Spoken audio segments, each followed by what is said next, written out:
유혹을 받을 때도 솔직히 있음을 우리는 경험을 하게 됩니다. 많은 사람들이 우러러보는 존경하는 그런 소위 말하는 훌륭한 사람들도 우리보다도 더 많은 그런 유혹과 경험을 가지고 있음을 우리들이 보게 됩니다. 그들은 우리보다 더 큰 실망도 한 경험이 있고 우리보다 더 많은 유혹을 받은 경험도 가지고 있습니다. 그러나 그런 것들을 용기로 소망으로 잘 이겼기 때문에 사람들에게 존경과 우러름의 대상이 될 수 있었다는 것을 그들이 잘 알게 됩니다. 우리는 지난 시간 이스라엘 선지자의 대표자라고 말할 수 있는 엘리야가 한없는 절망의 밑바닥까지 빠져서 하나님 앞에서 죽기를 간구했던 모습을 살펴보았습니다. 그토록 위대했던 정말 이스라엘이 선지자 중에서 가장 위대한 선지자라고 평가해도 과언이 아닐 그 엘리야도 바로 인생의 가장 밑바닥까지 절망까지 빠져버리는 경험을 가지고 있었다는 말입니다. 중요한 것은 절망 속에 빠지느냐 절망 속에 빠지지 않느냐 하는 것이 아니고 절망 속에 빠질지라도 거기서 다시 헤어나올 수 있느냐 아니면 계속해서 용기 없이 그 절망의 구렁텅이에 주저앉아 있느냐 하는 것이 중요하다는 사실을 우리는 기억을 해야 합니다. 그것은 마치 우리가 인생을 살아가면서 여러 가지 많은 문제를 경험하는데 그 문제를 당하느냐 문제를 당하지 않느냐 이것이 중요한 것이 아니고 문제를 당할 때 우리는 어떤 자세로 그 문제를 해결해 나갈 수 있느냐 하는 지혜를 가지고 살아가야 된다는 것과 똑같은 원리가 됩니다. 절망 속에 빠져 있을 때 그리고 모든 희망을 포기하고 싶을 때 한마디의 위로는 그 절망과 포기로부터 다시 용기를 가지고 헤어나올 수 있는 아주 큰 힘이 된다는 것은 우리가 잘 압니다. 그래서 우리 속담에도 말 한마디가 천냥빚을 갚는다고 하는 말이 있는데 바로 그런 경우를 위해서 만들어진 말이 아닌가 생각을 합니다. 우리는 엘리야의 경우를 통해서 이러한 중요한 점을 발견하게 됩니다. 엘리야는 스스로 절망 속에서 모든 것을 포기하기를 원했고 하나님 앞에서 죽기를 간구했지만 그러나 하나님은 그를 그대로 버려두지 아니하시고 다시 찾아오셨고 엘리야를 위로하셨고 새로운 용기와 힘과 소망과 사명을 허락하셨던 것을 우리는 오늘 본문을 통해서 보게 됩니다. 지난 시간에는 엘리야의 절망의 이유를 살펴보았듯이 오늘은 절망 속에 빠졌던 엘리야를 우리 하나님이 찾아오셔서 어떻게 위로해 주셨는가 하는 그 부분을 살펴보도록 하겠습니다. 왜냐하면 야고보서 5장 17절에서 엘리야는 우리와 똑같은 성정을 가진 사람이라고 말하고 있기 때문에 우리도 엘리야와 같은 한없는 절망의 늪에 빠질 가능성이 있기 때문입니다. 하나님께서는 엘리야의 필요가 무엇인지 너무나 구체적으로 알고 채워주셨음을 우리들이 보게 됩니다. 오늘 본문을 살펴보기 전에 먼저 한 가지 우리가 확신해야 될 것은 하나님의 백성은 절망 속에 빠질지라도 하나님께서 그 절망 속에 그대로 버려두지 아니하시고 어떤 방법, 누구를 통해서라도 다시 새로운 삶을 살 수 있도록 인도하신다고 하는 사실입니다. 이것에 대한 확신만 우리가 가지고 있다면 이 세상에서 아무리 어려운 그런 환경 속에 빠진다 할지라도 거기서 우리는 결코 우리 희망을 포기하지 아니하고 소망의 삶을 살 수 있을 줄 압니다. 하나님은 엘리야 한 사람을 위해서 절망의 늪에 완전히 빠져 있었던 그 엘리야 한 사람을 위해서 정말 하나님이 사용하실 수 있는 필요한 여러 가지 방법을 다 쓰신 것을 보게 됩니다. 그만큼 엘리야는 비록 절망 속에 빠져 있었다 할지라도 하나님은 그에게 관심과 사랑을 가지고 계셨다는 말입니다. 오늘도 마찬가지입니다. 엘리야는 하나님이 자기에 대해서 이런 사랑과 관심을 가지고 있었다는 사실을 몰랐는지 모르지만 그가 그것을 알지 못하는 그 시간에도 하나님은 계속 엘리야를 지켜보고 계셨고 엘리야에게 그 관심을 돌이키지 않았다고 하는 사실을 우리가 보게 될 때 그 말씀이 얼마나 우리들에게 소망이 되는지 모릅니다. 우리는 때로 어려운 환경 속에 어려운 고통 속에 말할 수 없는 절망의 나락으로 떨어지는 경우도 있지만 그러나 그 상황에서 우리는 그 어려움이 우리 눈을 가려서 하나님의 관심을 보지 못한다 할지라도 하나님은 결코 우리를 잊지 않고 계신다는 말입니다. 여인이 어찌 그 낳은 자식을 잊겠느냐? 여인은 혹시 그 낳은 자식을 잊을지 몰라도 나는 너희를 잊지 아니하리니 너희 이름을 내 손바닥에 새겼다고 하나님 말씀하시는 것을 여러분 꼭 기억을 하시기를 바랍니다. 우리가 넘어지고 절망할지라도 우리가 하나님 편에 서 있는 한 하나님은 절대로 우리를 포기하지 않으신다고 하는 사실입니다. 중요한 것은 내가 절망할지라도 내가 고통 중에 있을지라도 그 하나님을 향해서 내 눈이 그 주님을 앙망하는 우리 삶이 하나님 편에 서 있기만 한다면 하나님은 결코 우리를 그런 모든 어려움으로부터 구해 주신다고 하는 것, 엘리야를 통해서 우리들이 보게 됩니다. 비록 엘리야는 자기 절망 속에 빠졌었기는 하지만 빠지는 그 경험은 가지고 있었지만 그는 하나님 앞에 있었고 그 자기의 문제를 그 절망을 하나님 앞에서 해결하려고 시도했던 점 우리가 보아야 합니다. 우리가 마찬가지입니다. 우리도 아무리 큰 문제에 부딪힌다 할지라도 전능하신 하나님 앞에 그 문제를 가지고 나와서 해결받도록 해야 된다는 말입니다. 이것이 바로 오늘 엘리야를 통해서 우리들이 먼저 보아야 할 가장 중요한 교훈입니다. 그러면 하나님께서 엘리야를 어떻게 위로하셨는지 오늘 본문을 통해서 찾아봅니다. 첫째로 하나님이 위로하신 방법은 하나님께서는 피곤에 지쳐있는 엘리야를 잠과 음식으로 위로하셨음을 보게 됩니다. 아합과의 그 갈멜산에서 숨막히는 대결 속에서 엘리야는 승리를 했지만 그의 육신은 극도로 피곤에 지쳐 있었습니다. 게다가 이세벨이 아합의 왕후였던 그 사악한 이세벨이 엘리야를 죽이려고 한다는 소식을 듣고 엘리야는 자기 생명을 위하여 도망쳤다고 성경은 우리들에게 말해주고 있습니다. 그래서 엘리야는 갈멜산에서 부엘세바까지 이제 도망을 치는데 갈멜산에서 부엘세바까지는 지금도 걸어서도 한 2, 3일 이상 가는 그런 먼 거리입니다. 얼마나 두려웠으면 그가 정말 이거저거 보지 아니하고 거기까지 피신을 했겠느냐 말입니다. 부엘세바까지 피신하고도 거기서 자기 세환을 부엘세바에 두고 다시 광야로 하룻길을 걸어서 들어갑니다. 아무도 없는 광야에서 바로 하나님과 엘리야는 단둘이 하는 자리를 갖게 되었죠. 그런데 거기에 갔던 그 엘리야가 얼마나 피곤했겠습니까? 3, 4일을 제대로 먹지도 못하고 자지도 못하고 거기까지 자기 생명을 위해서 너무나 초라한 모습으로 피신을 했기 때문에 그의 영육은 심히도 극도로 지쳐 있었을 것입니다. 그런데 인간을 창조하신 하나님, 엘리야를 창조하신 그 하나님께서는 엘리야의 필요가 무엇인지 이미 알고 계셨다고 하는 말입니다. 엘리야에게 필요했던 것은 무엇보다도 휴식이었죠. 영육이 극도로 지쳐 있었기 때문에 하나님께서는 그에게 잠과 음식을 준비해 놓으시고 그를 위로하셨던 것을 우리가 오늘 본문에서 보게 됩니다. 몸이 피곤하면 다른 것 아무것도 생각나지 않죠. 내 몸이 피곤할 때는 몸을 쉬는 것이 제일 필요합니다. 갈릴리 바다에서 밤새껏 수고했던 그 제자들이 새벽녘에 고기잡이를 끝내고 피곤한 몸을 이끌고 육지에 나왔을 때 우리 주님은 그들을 위해서 아침 식사를 준비해 놓으셨던 것을 우리들 보게 됩니다. 모리아산에서 드려질 이삭 대신 하나님께서는 어린 양을 이미 숲풀 사이에 묶어 놓으셨던 것을 우리들 보게 됩니다. 니느웨에 가서 복음을 전하라고, 하나님의 말씀을 전하라고 하는 명령을 외면하고 다시스로 도망가던 요나를 위해서는 하나님이 이미 바닷속에 큰 물고기를 예비해 놓으셨던 것을 우리들이 보게 됩니다. 예수님이 십자가에서 죽으신 다음에 두려워 떨던 제자들을 향해서 부활하신 주님이 찾아오셔서 제일 먼저 주신 말씀이 바로 평안할지어다 하는 말.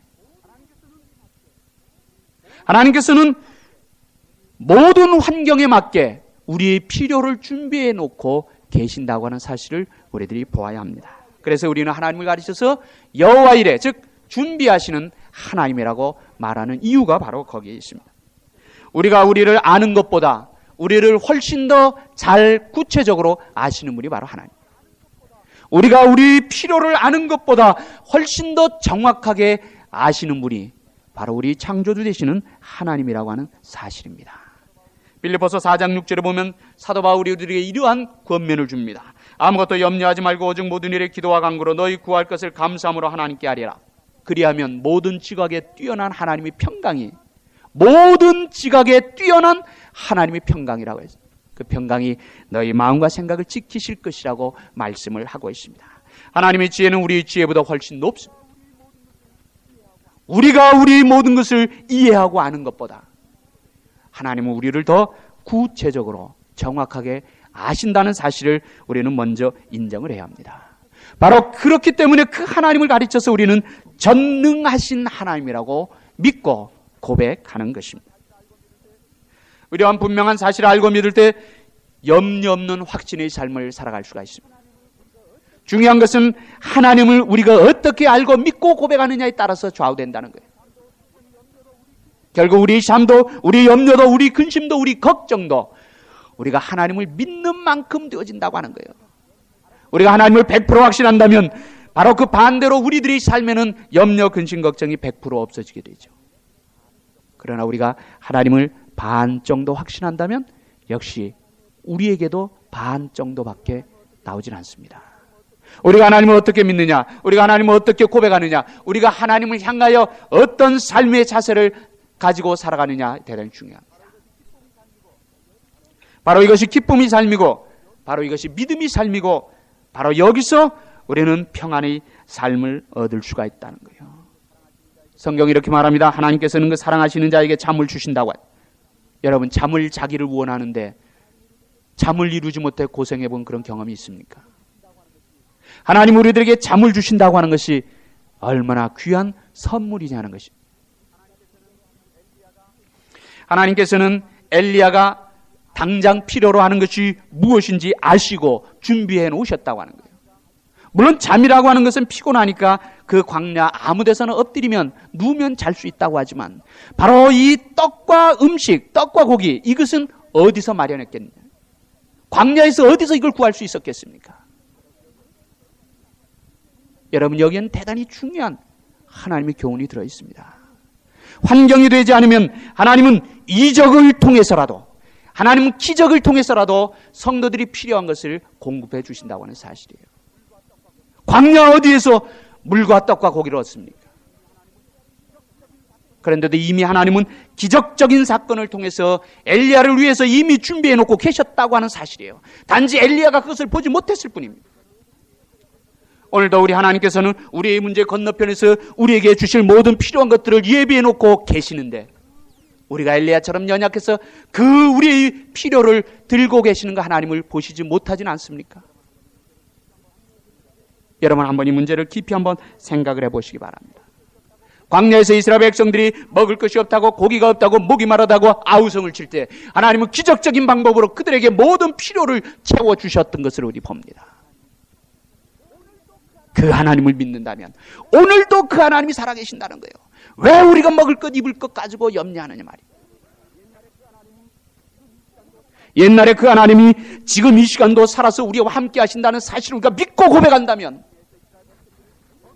바로 광야에서 이스라엘 백성들을 먹이고 입히셨던 그 하나님이 오늘도 이 세상에서 우리를 먹이고 입히신다고 하는 분명한 신앙의 고백을 가지고 살아야 된다는 말입니다.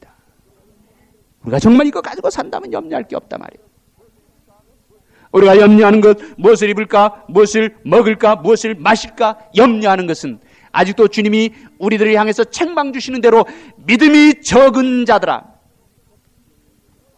바로 믿음이 적기 때문이라고 하는 사실을 우리는 보아야 합니다. 환경이 안 되면 하나님은 기적을 베풀어서라도 하나님이 신실한 백성들을 먹이고 입히신다고 하는 사실을 꼭 기억을 하십시오. 언젠가 제가 한번 말씀드렸죠. 소련에서 같이 사역을 하던 선교사님이 이제 미국에 공부를 하러 들어왔는데 아무것도 가진 것이 없이 들어왔어요.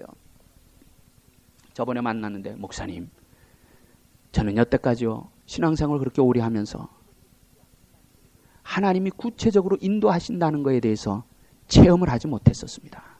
그런데 이번에 미국에 들어와서 하나님이 정말 구체적으로 인도하신다 하는 것을 체험하게 됐습니다. 얼마나 감사한지 모릅니다.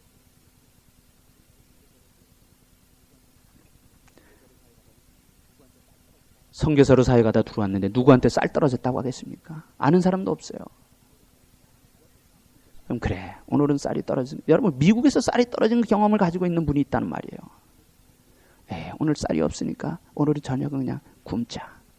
그러고 앉았는데 하나님은 또 누구를 통해서 쌀 한 펄 보내시고,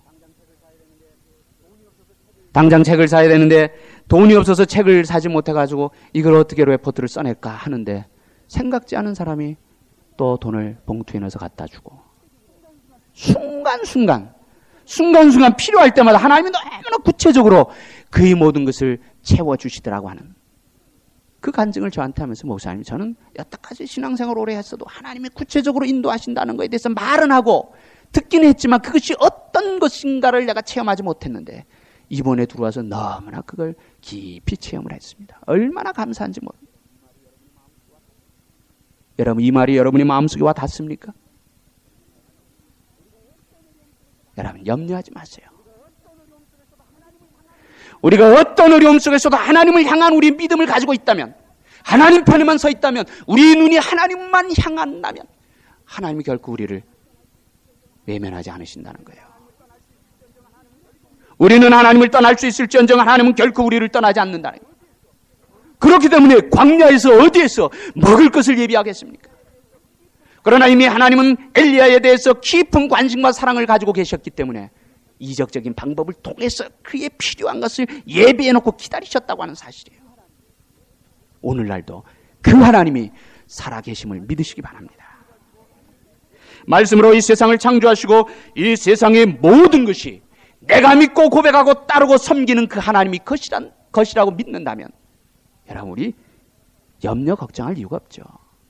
염려 걱정할 이유가 없습니다. 염려와 걱정은 믿음과 반비례한다는 사실을 꼭 기억을 하시기 바랍니다. 하나님은 극도로 피곤에 지쳐있던 엘리야를 위해서 먹을 것과 잠을 통해서 그의 지쳐있는 영육을 위로하셨던 것을 우리도 보게 됩니다. 그다음에 두 번째로 하나님께서는 하나님 자신을 나타내 보여주심으로 엘리야를 위로하셨어요. 하나님께서 자신을 인간에게 보여주시는 것을 우리는 가르쳐서 계시라고 말합니다.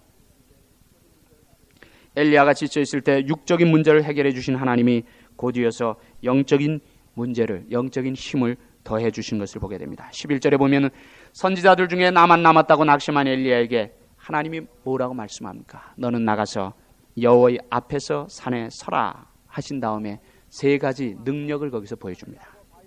크고 강한 바람, 산을 가르고 바위를 부수는 바람을 보여주셨는데 그 속에 하나님 계시지 않았어요.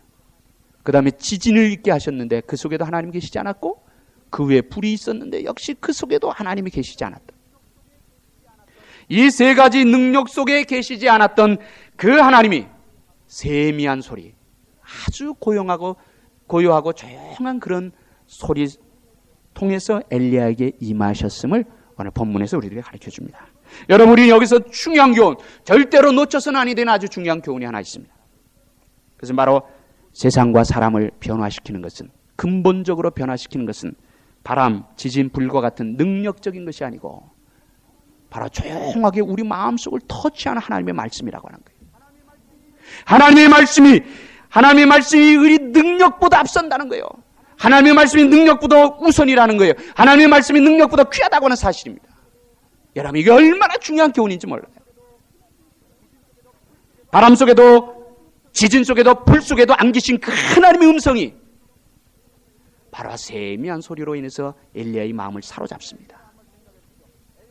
여러분, 그러면 엘리야를 한번 생각해 보십시오. 엘리야가 얼마나 능력을 많이 행했던 사람입니다.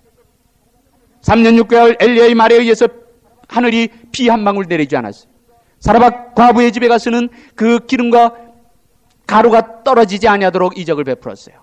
그 아들이 죽었을 때 그 아들이 살리는 기적을 베풀었습니다. 갈멜산에서는 바알과 아세라 선지자 850명을 단칼에 목베어 죽이는 그런 놀라운 역사를, 엘리야가 기도해서 하늘에서 불을 끌어내서 도랑에 있는 모든 물까지 완전히 태워버리는 그런 역사를 베풀었던 그 엘리야예요. 그런데 그런 능력을 베푼 엘리야도 심하게 절망했다는 거예요. 인생의 가장 밑바닥까지 그는 떨어졌다고 하는 겁니다. 그러나 엘리야가 새로운 힘을 얻었던 것은 바로 세미한 음성으로 그의 마음을 터치해 주시는 그 하나님의 음성 때문에 그가 거기서 새롭게 변하게. 오늘 많은 사람이 능력을 원합니다. 그러나 말씀을 구하는 그리스도인들이 그렇게 많지 않다는 거예요. 여러분, 능력에 관심을 갖지 마세요. 그렇다고 능력을 무시할 필요 없다는 것이 아니죠. 그러나 능력보다 더 중요한 것은 바로 말씀이라고 하는 거예요. 하나님의 말씀이에요. 여러분, 능력은 순간적입니다. 능력은 잠깐이에요. 그러나 하나님의 말씀은 영원하다는 거예요. 그래서 우리가 말씀을 강조하는 이유가 바로 여기다. 그런데도 오늘 안타까운 것은 많은 사람들이 바로 엘리야가 행했던 그런 능력에만 관심 있지, 엘리야의 마음을 움직였던, 사로잡았던 하나님 그 세미한 음성에는 관심이 없다는 거예요. 여러분, 우리 삶을 그리스도 안에서 새로운 피조물로서 우리를 근본적으로 변화시킬 수 있는 것은 바로 말씀이라고 하는 사실을 여러분 꼭 기억하시기 바랍니다. 능력은 순간적이에요. 능력은 잠깐이에요.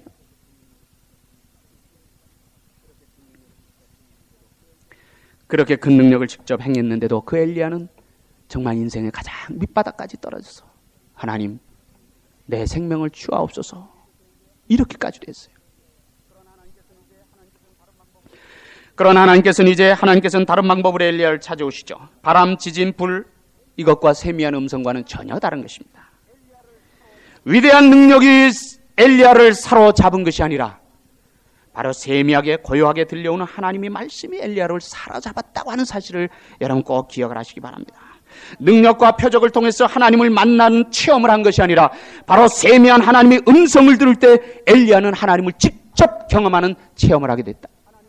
하나님을 직접 만나게 됐다는 거예요. 하나님을 직접 경험한 모습이 13절에 기록되어 있죠. 겉옷으로 얼굴을 가리우고 나가 구러기에 서매. 자기 겉옷으로 자기 얼굴을 가렸어. 지금까지 하나님의 음성도 듣고 하나님의 명령도 듣고 하나님이 하라고 움직였던 그 엘리야예요. 그래서 그 하나님으로부터 능력을 받아 능력을 행했던 그런 엘리야였습니다. 그러나 여태까지 그런 능력을 행하고 하나님의 말씀을 들으면서도 자기 겉옷으로 자기 얼굴을 가린 적이 없단 말이에요. 그것은 무엇을 말합니까? 하나님을 경험했지만, 하나님을 대면했지만 직접 대면하지 않았다는 거예요. 그러나 하나님은 그 능력을 통해서 직접 대면하신 것이 아니라 바로 그 세미한 하나님의 음성을 통해서 엘리야를 직접 만나주셨다고 하는 사실이에요. 그러던 엘리야가 이제는 지금까지 자기가 경험하지 못했던 그 하나님을 경험하게 되죠. 여러분이 겉옷으로 여러분의 얼굴을 가리는 그런 경험을 해보셨습니까?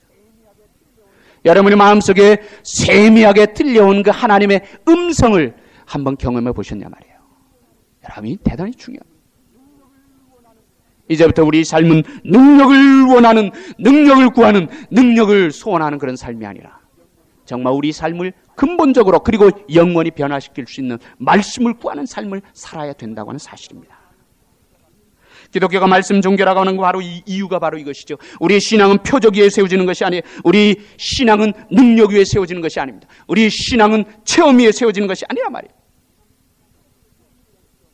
여러분, 아무리 귀한 체험을 했어도 사람마다 그 체험은 다 다릅니다. 그렇죠? 여러분이 한 체험을 제가 못할 수도 있고 제가 한 체험을 여러분이 못할 수도 있단 말이에요. 그런데 그 신앙적인 체험 위에다 그 체험 위에다가 신앙을 세우는 것이 얼마나 이게 불완전하냐 말이에요. 언제 어떻게 될지 몰라요. 바로 여기에서 잘못되는 겁니다. 그러나 하나님의 말씀은 여러분에게도 제게도 똑같단 말이에요. 옛날이나 지금이나 똑같다는 거예요. 지금이나 영원토록 똑같다. 변함이 없는 그 하나님의 말씀이기 때문에 그 말씀 위에다 우리가 우리 신앙의 집을 건축해야 돼요. 능력에다 체험에다가 신앙을 세울 때 그것은 분명히 잘못되거나 그것은 오래가지 못한다고 하는 사실이에요. 오늘 여기서 우리들이 그것을 교훈을 얻어야 될 줄 알아요. 일생에 있어서 가장 중요한 사건이 바로 이 사건이에요. 세미한 음성으로 자기를 사로잡는 그 하나님을 경험하는 그 사건이 엘리야의 일생에 있어서는 가장 중요한 사건이었습니다. 이때부터 그는 새로운 힘을 얻었던 것을 오늘 성경을 통해서 보게 됩니다. 그럼 엘리야가 낙심에 떨어졌을 때 엘리야에게 들려온 말씀이 어떤 말씀입니까? 엘리야야 내가 어찌하여 여기 있느냐? 엘리야야 내가 어찌하여 여기 있느냐? 9절과 13절 두 군데서 그 말씀하십니다. 이것은 엘리야 자신을 돌아보게 하는 하나님의 사랑의 표시였어요. 자신을 돌아보게 한 하나님의 사랑의 표시였습니다. 엘리야는 능력을 행할 때 하나님을 만난 것이 아니라 광야에서 하나님을 만났다는 거예요. 아무도 없는 광야에서 하나님과 엘리야와 단둘이 1대1로 섰을 때 그는 하나님을 만나는 경험을 했다고 하는 사실이에요. 무엇을 말합니까? 우리 그리스도인들에게 때로는 이런 광야가 필요하다는 거예요. 여러분, 이민생활이 얼마나 바쁩니까? 피곤합니까? 정말 아침에 피곤한 눈을 비비고 비즈니스 나가시고 저녁 늦게 들어와서 피곤한 몸을 입고 자리에 눕자마자 주무시고, 그럴 때일수록 우리는 우리에게 이 광야가 필요하다는 거예요. 그런 광야가 무엇입니까? 하나님과 나와 1대1로 대면할 수 있는 그런 시간이 필요하다는 거예요. 바로 그 광야의 삶이 있을 때, 그 광야의 시간이 있을 때 우리는 우리 자신을 돌아볼 수가 있어요. 그리고 그 하나님을 향하여 우리의 마음을 솔직히 털어놓을 수 있다고 하는 거예요. 엘리야에게 이 광야가 없었다면, 엘리야에게 호렙 광야가 없었다면 그나마 평생 하나님께 대해서 그 정도의 삶밖에 살지 못했을 거예요. 그러나 엘리야에게 그 호렙의 광야가 있었기 때문에 거기서 그는 하나님을 만나는 경험을 할 수 있었다는 거예요. 오늘 우리 광야가 필요합니다. 바쁜 생활일수록, 피곤한 생활일수록 우리에게는 광야가 필요하다고 하는 거예요. 조용한 시간에 나를 돌아보고 하나님을 생각하며 그 하나님 앞에서 나는 누구이며 그 하나님 앞에서 나는 어떠한 삶을 살아야 될 것이냐 하는 것을 깊이 생각하는 광야의 시간이 우리들에게 필요하다 말입니다. 이것이 없을 때 자기 자신을 못 봐요. 엘리야가 우리들에게 보여주지 않습니다. 이 광야가 있기 전에는 엘리야는 그 많은 능력을 행했지만 결국 마지막에 가서는 어떻게 됐습니까? 절망의 구렁텅이로 떨어진 것밖에 없어요. 그러나 광야에서 하나님을 경험하고 난 다음에, 하나님을 경험하고 난 다음에 그의 삶이 완전히 바뀌었던 것을 우리들 보게 됩니다. 우리가 정말 광야에서 그 하나님을 생각하고 광야에서 내 자신을 돌아볼 수 있는 그런 경험을 한다면 우리 삶은 완전히 바뀌어질 수 있다는 거예요. 왜 우리 삶이 피곤합니까? 왜 우리 삶이 무기력합니까? 왜 우리가 희망이 절망 가운데 빠집니까? 그건 아직도 우리에게 광야의 시간이 없었기 때문이에요. 광야에서 하나님과 나와 1대1로 직접 하나님을 대면할 수 있는 그런 경험이 우리들에게 없기 때문에 우리는 조그만 일에도 피곤해진다는 거예요. 하나님의 시간도 여러분을 향하여 외치십니다. 내가 어찌하여 여기 있느냐. 여러분 자신을 하나님 앞에서 돌아보라고 하는 귀한 교훈의 말씀이에요. 낙심에 떨어져 죽기를 간구하던 엘리야에게 하나님께서는 조용한 말씀으로 위로하셨음을 여러분 기억을 하십시오. 그 다음에 세 번째로 하나님께서는 기쁜 소식을 들려주심으로 위로하셨죠. 자기 혼자라고 낙심에 불평하던 엘리야에게 하나님께서는 놀라운 소식을 들려주셨어요. 오늘 18절 말씀에 보면 바알의 무릎을 꿇지 않고 입 맞추지 아니한 7,000명을 내가 남겨뒀다 그랬어요. 엘리야는 뭐라고 말할까? 하나님 다 선지자를 죽이고 주의 단을 헐고 이제 나 혼자 남았습니다. 다른 선지자들은 다 죽었는데 이제 나 혼자 남았는데 그들이 내 생명을 취하려 하나이다. 엘리야는 뭔가 보지 못했다는 거예요. 그러나 하나님은 어떻게 했습니까? 바알의 무릎도 꿇지 않고 입 맞추지 아니한 7,000명을 내가 남겨줬다. 엘리야는 이 소식을 몰랐다는 거예요. 혼자보다 둘 이상일 때 우리는 힘을 얻게 되죠. 삼겹줄이 쉽게 끊어지지 아니한다는 그 이유가 바로 이겁니다. 여럿이 함께 있는 것도 힘이 되는데 그 여러 명이 뜻을 함께 합쳤다면 여러분 얼마나 큰 힘이 거기서 나오겠습니까? 엘리야에게는 큰 힘과 용기와 위로가 되는 말씀이에요. 7,000명을 남겨두었다는 말이에요. 여러분 어느 시대든지 하나님께서는 하나님의 뜻을 위해서 하나님의 신실한 백성들을 남겨두십니다. 우리가 볼 때는 전혀 캄캄한 시대예요. 우리가 볼 때는 전혀 캄캄한 국가입니다. 캄캄한 사회예요. 전혀 하나님의 백성이 없을 것 같은 그곳에서도 하나님의 백성들이 있다는 얘기입니다. 하나님의 백성들이 그곳에서도 있다는 얘기.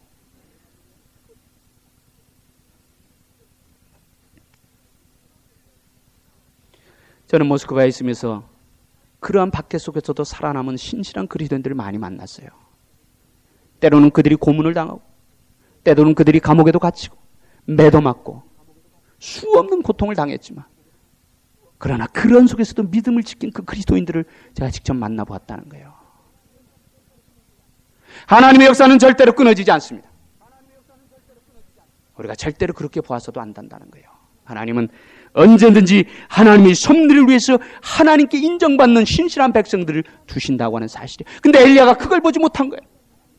그걸 보지 못하니까 하나님, 나 혼자 남았습니다. 이제 저들이 나를 죽이려고 하는데, 저들이 나를 죽이기 전에 하나님이 나를 죽여주십시오, 이 말이에요. 바라보지 못할 때 나타나는 이 어리석음이 결과라고 하는 말입니다. 여러분은 결코 혼자가 아니에요. 결코 혼자가 아닙니다. 앞으로 여러분이 살아가면서 엘리야와 같은 그 절망의 구렁텅이로 떨어진다고 할지라도, 아무리 큰 고통이 여러분을 사로잡는다 하더라도 절대 나 혼자라는 생각은 하지 마십시오. 여러분을 위해서 십자가에 몸버려 피 흘리신 그 주님이 여러분들과 함께 하신다는 거예요. 이것이 바로 성경이 우리들에게 주고 있는 가장 귀한 교훈 아닙니까? 여러분, 100명이 1명이 될 수도 있고 100명이 100명도 될 수 있습니다. 하나님의 일은 어떻게 하는 겁니까? 어떤 그룹이 하나님의 일을 이룹니까? 100명이 100명 되는 그룹에서는 하나님의 일을 이루지 못해요. 100명이 1명 되는 그런 교회에서, 그런 조직에서, 그런 그룹에서 하나님이 역사가 이루어진다고 하는 말입니다. 여러분, 그거 꼭 기억하세요. 여러분, 교회 일은 무엇으로 합니까? 교회 일은 자기 주장으로 하는 것이 아니에요. 교회 일은 양보로 하는 겁니다. 교회 일은 손을 들어 결정해서 하는 것이 아닙니다. 교회 일은 은혜로 하는 거예요.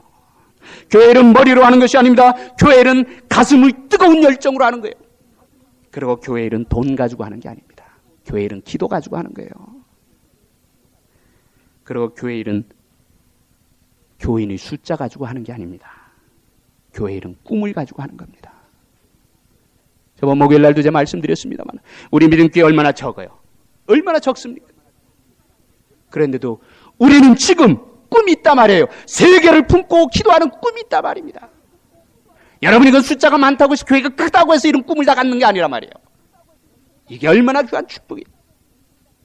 여러분, 나중에 천국 가시면 비록 사나마리 한 모퉁이에서 세계를 품고 기도했다고 하는 사실이 얼마나 귀한 축복이라는 것을 아시게 된단 말입니다.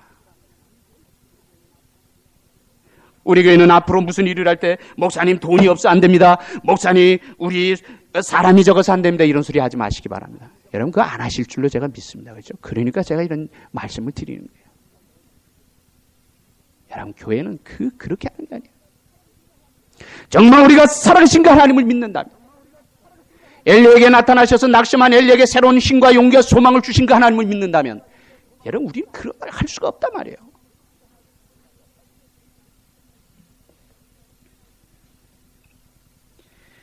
우리는 어떤 경우에 부딪히더라도 절대 혼자라는 생각을 해서는 안 돼요. 혼자는 생각 안 돼요. 혼자가 아니라고 하는 생각을, 확신을 가질 때 우리는 소망을 가지고 그 절망으로부터 다시 헤어나올 수가 있다는 말입니다. 혼자라고 낙심하였던 엘리야에게 7,000명이 있음을 말씀해 주심으로 엘리야를 위로하셨죠.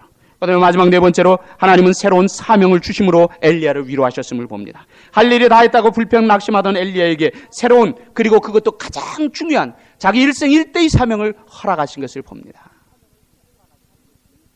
하나님, 넉넉합니다. 넉넉하오니 내 생명을 주옵소서. 그 넉넉하오니 그 무슨 뜻이라 그랬습니까? 하나님이 이제 할 일 다 했습니다. 이제 끝났습니다. 제가 보니까 더 이상 할 일이 없을 것 같습니다.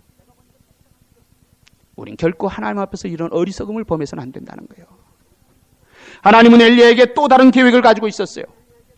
하사엘과 예후에게 기름을 부어 왕이 되게 하는 그런 계획이 있으셨고, 또 엘리야의 뒤를 이어 엘리사가 그 사역을 잇게 하실 그런 계획을 가지고 계셨어요. 그런데 엘리야가 그걸 못 본 겁니다.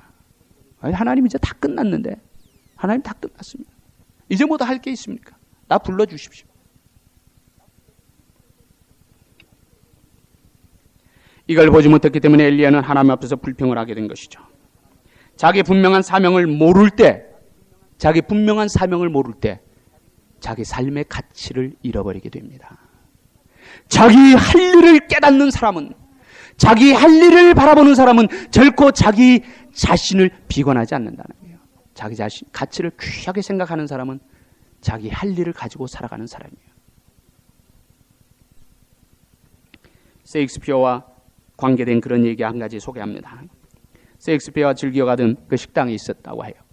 그런데 거기 이제 청소하는 사람이 있었답니다. 근데 매일 들락날락 할 때마다 사람이 그 청소하면서도 노상 그 노래를 콧노래를 부르면서 그 사람을 물었다 그래요.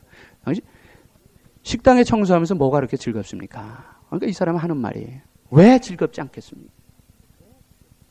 내가 비록 지금은 식당 청소부지만 하나님이 창조하신 이 자연의 한 모퉁이를 내가 청소하고 있는데 왜 기쁘지 않겠냐? 그렇게 생각하는 사람이 자기 가치를 비관할까요? 그렇게 생각하는 살아가는 사람이 절망할까요? 그렇게 살아가는 사람이 꿈을 포기할까요? 그렇게 살아가는 사람이 정말 엘리야와 같이 밑바닥에 떨어질 수 있을까요? 아니죠. 오늘 사람들이 실망하는 것은, 포기하는 것은 환경이 어렵기 때문이 아니에요. 꿈이 없기 때문입니다. 자기의 할 일이 얼마나 귀한 것이냐 하는 것을 알지 못하기 때문이에요. 자기 자신이 가치를 인정하지 못하기 때문입니다. 그렇기 때문에 쉽게 포기하는 거예요. 그렇게 쉽게 절망하는 거라.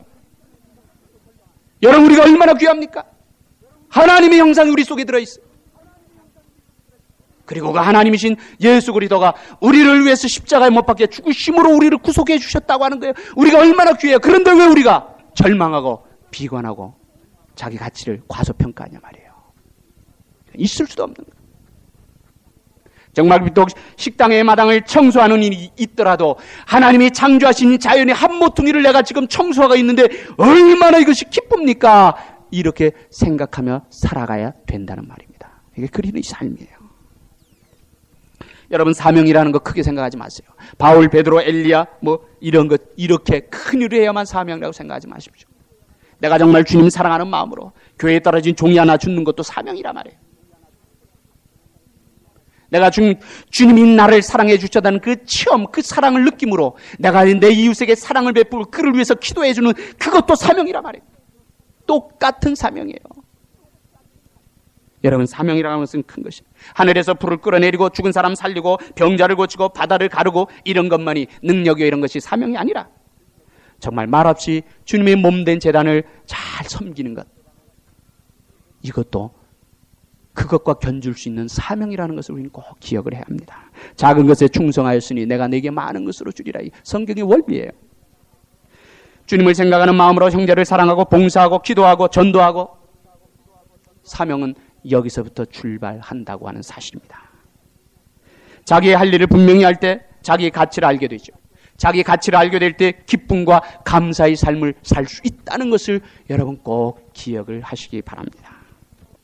이제 다 끝났습니다. 이제 더 이상 무슨 일이 있겠습니까? 하나님, 내 생명을 취하여 주옵소서라고 기도하던 그 엘리야에게 하나님은 새로운 사명을 주심으로 그를 위로하셨던 것을 보게 됩니다. 그래서 엘리야의 뒤를 이어 이제 이스라엘의 선지가 되었던 엘리사는 그 후 50년 동안 이스라엘의 모든 이스라엘 백성들에게 하나님의 역사를 이제 증거하며 그 사역을 감당했던 것을 우리들 보게 됩니다.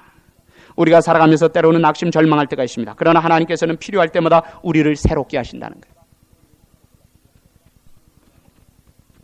우리가 수없이 절망, 낙심하라고 하나님은 인내하시면서 끝까지 우리를 사랑하시고 우리에게 관심을 베풀어 주신다고 하는 사실을 여러분 꼭 기억을 하시기 바랍니다. 엘리야는 가당 밑바닥까지 내려갔지만 그래도 하나님께서는 그에게 꼭 필요한 것을 준비하여 위로하셨음을 오늘 본문을 통해서 우리들이 보게 됩니다. 피곤에 지쳐있던 엘리야에게 음식과 잠으로 위로하셨고, 영적으로 낙심해 있었던 엘리야에게 세미한 음성으로 위로하셨고, 외로움에 빠져있던 엘리야에게 숨겨놓은 7,000명으로 위로하셨고, 모든 것이 끝났다며 절망에 빠져있던 엘리야에게 하나님은 새로운 사명을 주심으로 위로하셨던 것을 보게 됩니다. 순간순간마다 하나님의 이러한 위로를 통해서 날마다 주님 앞에 헌신된 삶을 살아가는 여러분의 복된 삶이 되시기를 주님의 이름으로 축원합니다. 기도드리겠습니다. 전능하신 하나님 은혜와 사랑을 감사합니다. 오늘도 엘리야를 통해서 그 능력의 선지자였던 엘리야를 통해서 우리들이 보아야 할 교훈을 보았나이다. 아버지 하나님, 이 교훈이 우리들 마음속에 잘 박힌 목 같을 수 있도록 하셔서 정말 우리가 이 세상에서 날마다 하나님의 위로를 소망하며 위로를 붙들고 위로를 통하여 승리의 삶을 살아가게 하여 주옵소서. 하나님, 우리가 어떤 낙심의 그런 환경에 빠진다 할지라도 결코 우리가 그 하나님으로부터 돌아서지 않도록 하시고, 우리가 어떤 어려운 문제가 있다 하더라도 그 문제를 내가 스스로 해결하는 것이 아니라 하나님 앞에 가지고 나와서 우리 하나님과 1:1 이제 하나님을 대면하여 우리 모든 문제를 해결하며 새로운 힘과 용기를 얻을 수 있도록 우리 하나님 축복해 주옵소서. 하나님, 우리 믿음교회를 세우신 것 감사합니다. 우리가 더욱더 사랑의 띠로 하나가 되게 하시고 믿음의 아름다운 공동체가 되게 하셔서 우리를 향한 하나님의 귀한 뜻을 바라보며 꿈을 가지고 세계를 품고 기도할 수 있는 우리 모든 주의 백성들이 되게 하시고, 기도할 때마다 우리 하나님 그들의 마음속에 하늘 문을 여시고 영육의 위로와 소망을 날마다 더하여 주옵소서. 엘리야를 다시 한번 생각합니다. 그가 낙심하였던 이유를 생각합니다. 그러나 하나님 찾아오셔서 그를 위로하셨던 그 모습도 우리들이 생각합니다. 하나님, 우리도 그러한 교훈을 통하여 날마다 승리의 삶을 살게 하여 주옵소서. 믿사옵고 예수님의 귀하신 이름으로 기도 올리옵나이다. 아멘.